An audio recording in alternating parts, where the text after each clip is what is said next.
How's it going, everybody? I'm meteorologist Joe Agnes back with your daily forecast. Today we have an actually decent severe weather day, what seems like for the first time in a little while, but this time in an area that hasn't had a good severe weather day so far this year.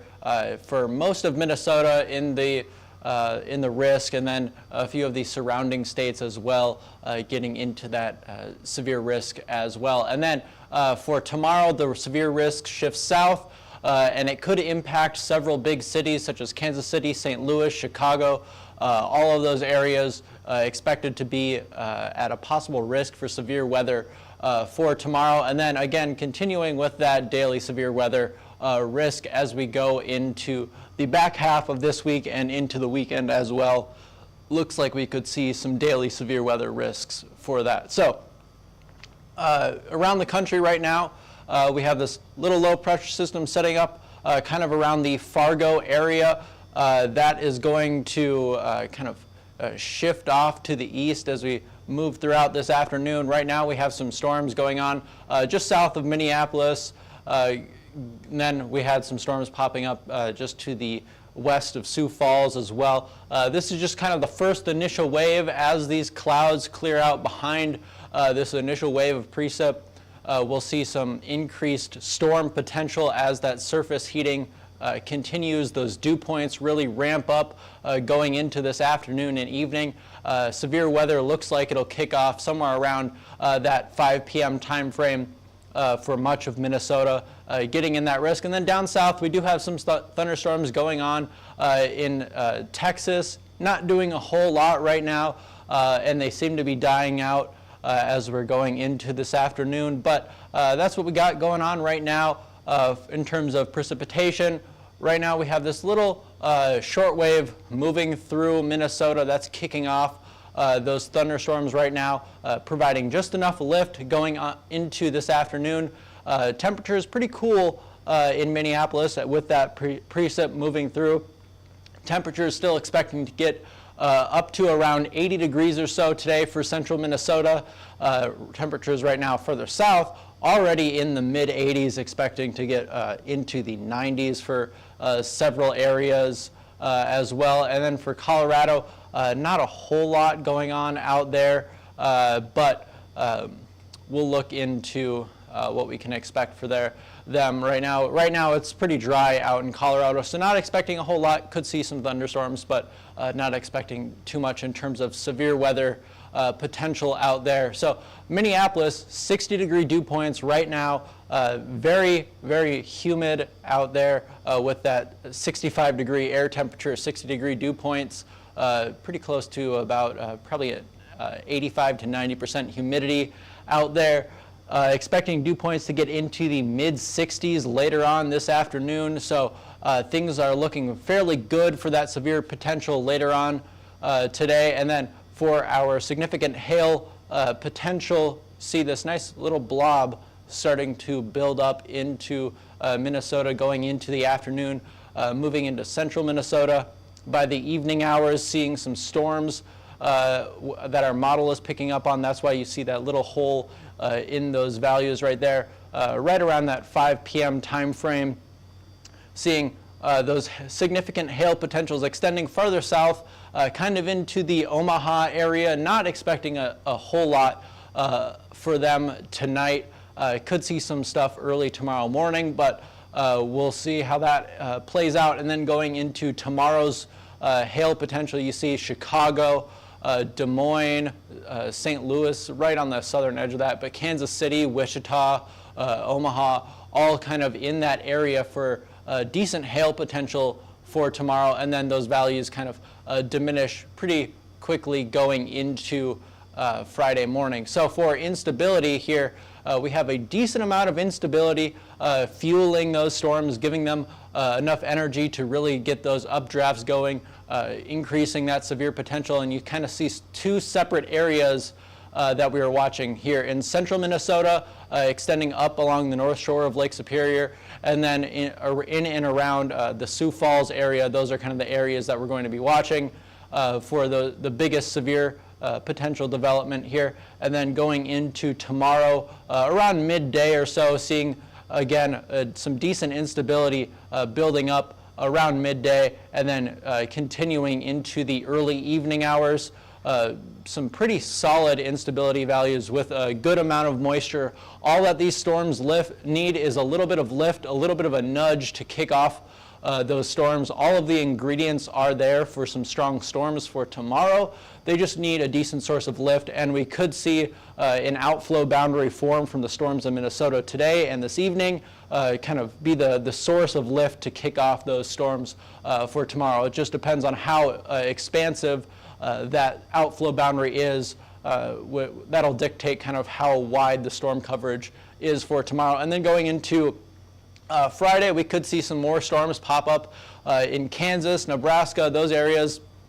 You can see this sharp cutoff here. That's where some storms are expected to form for Friday evening, and then moving through and pretty much killing off that instability values, those instability values through the overnight hours into Saturday morning. So here we have our dew points. You see these dark greens, that's about mid 60-degree dew points extending all the way up into north central Minnesota, something they don't see terribly often up there, and when they do, they usually get some good storms out of it, just like we're expecting for them for today.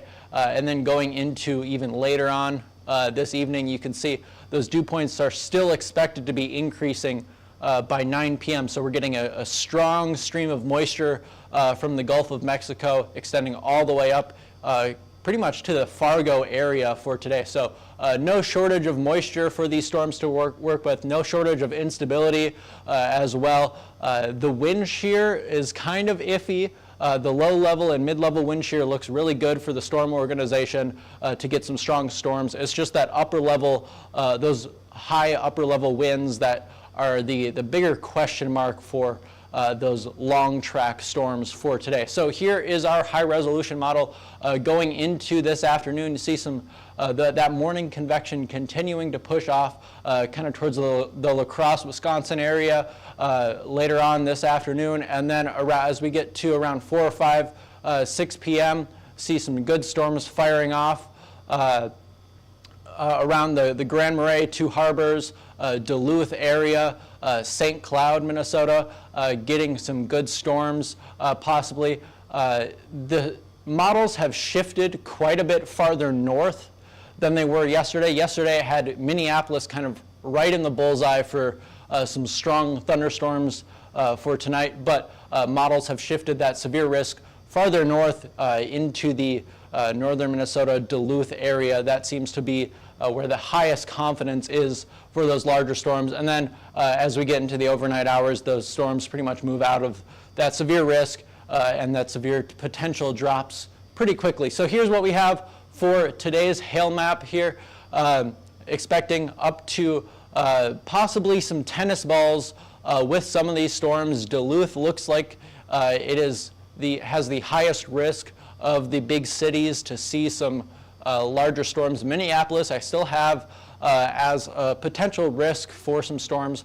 If a storm forms in the right area, possibly up kind of by the St. Cloud area, these storms are expected to be moving to the southeast. So if some storms form along the I-94 corridor, Minneapolis is at a risk to see some strong thunderstorms going into the evening. The highest risk being this hatched area for that large hail for tonight with these storms. So for wind potential, a lot of these storms are going to be producing, if not hail, at the very least some pretty gusty winds.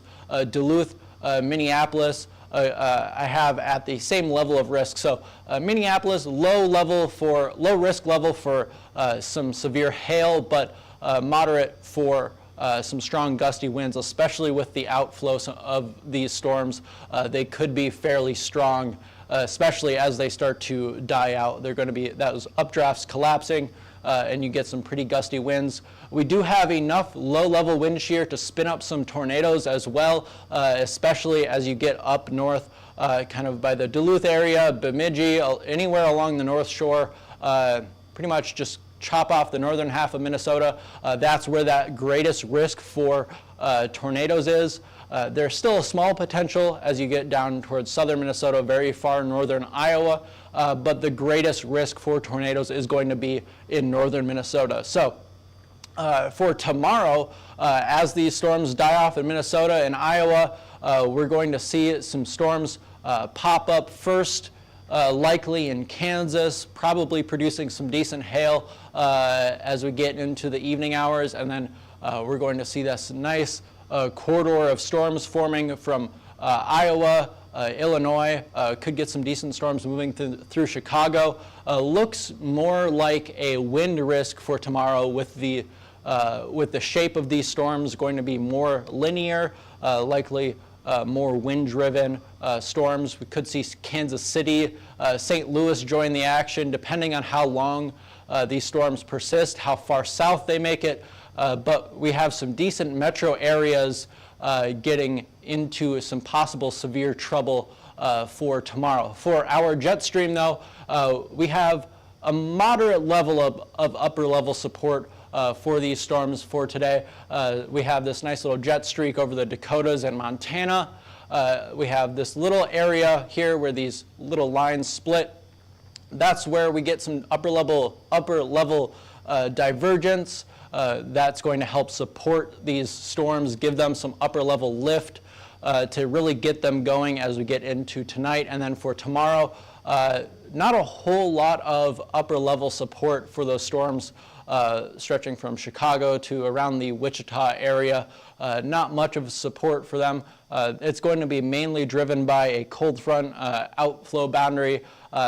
Boundary-driven storms, not so much upper level support for tomorrow. That's going to kind of decrease the higher end risk for tomorrow's possible storms. And then for Saturday, we have this little short wave moving through, some weaker upper level winds, weaker upper level support for those storms in the central U.S. for Saturday. But then we get another wave that's expecting to come through, possibly producing some more severe storms for the northern plains. And then this jet streak way off the screen here, we have this little trough over the western U.S. With the way that things are looking right now for this, if we can get this trough to dig into the central and southern U.S., that could pose a severe threat as we get into the back half of next week and next weekend. That time frame, that's looking like we could see some possible severe weather for the central and southern plains again. Right now, the risk areas are kind of shifting farther north, giving the northern plains kind of a more July, August feel to how things are. They typically don't see setups like this in mid-June. This is typically more a July, August setup for them. But things are, the jet stream is shifting quite a bit farther north. So whenever we see things drop back to the south, that's when the severe weather could return for the central and southern plains. But for now, here we have our 6 to 10 day time, extended rain outlook here. High chance for above average precipitation.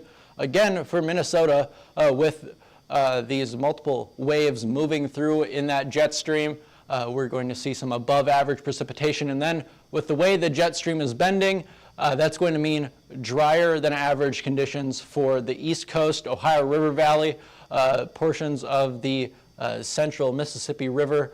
Those areas are expected to be drier than average just with how the jet stream is setting up. And also with how the jet stream is setting up, much of the country is going to be seeing higher than average temperatures for a good chunk of time. So today is kind of the start of those, today and tomorrow are the start of those above average temperatures for most of the eastern 2/3 of the country.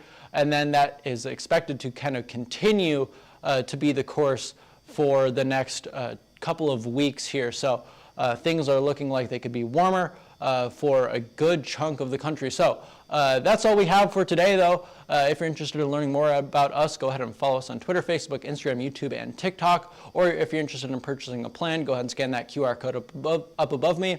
Or you can give us a call at 855-334-4245. Email us at info@hailtrace.com or check out our website at www.hailtrace.com. That's it for now. I'm meteorologist Joey Cragness. Thanks for watching.